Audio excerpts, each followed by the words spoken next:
హీనమైన వ్యాఖ్యలు, అందులో డౌటే లేదు. వ్యక్తిత్వ హననం, వ్యక్తిగతంగా కించపరచడం అనేటటువంటిది.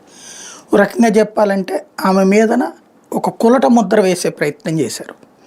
అయితే ఆ పదజాలాన్ని డీకోడ్ చేసినప్పుడు ఆ భావాన్ని కల్పిస్తారు. అంటే ఇది ఎట్లా ఉంటుందంటే, మనకి సాధారణంగా కొన్ని ప్రాంతాలలో కొన్ని చోట్లన ఎదుటి వాళ్ళ పట్ల వాళ్ళ మీదన ఒక అంటే మహిళల్ని ఇలాంటి అంటే సెన్సిటివ్ అంటారు మహిళలకు సంబంధించి, వాళ్ళ మీద ఇట్లాంటి వ్యాఖ్యలు అంటే ఒక వాళ్ళ క్యారెక్టర్ మీదన ఒక అనుమానాన్ని రేకెత్తించేటటువంటి మాటలు. ఇప్పుడు ఆయన అన్నటువంటి పదజాలం ఏంటి, ఎందుకు వచ్చింది అసలు ఈ గొడవ?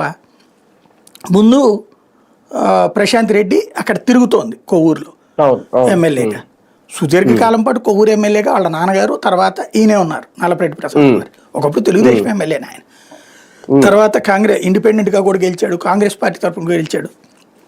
అక్కడ స్ట్రాంగ్ వాళ్ళ కుటుంబానికి, నల్లపరెడ్డి కుటుంబాన్ని అది స్ట్రాంగ్ నియోజకవర్గం ఓ రకంగా చెప్పాలంటే.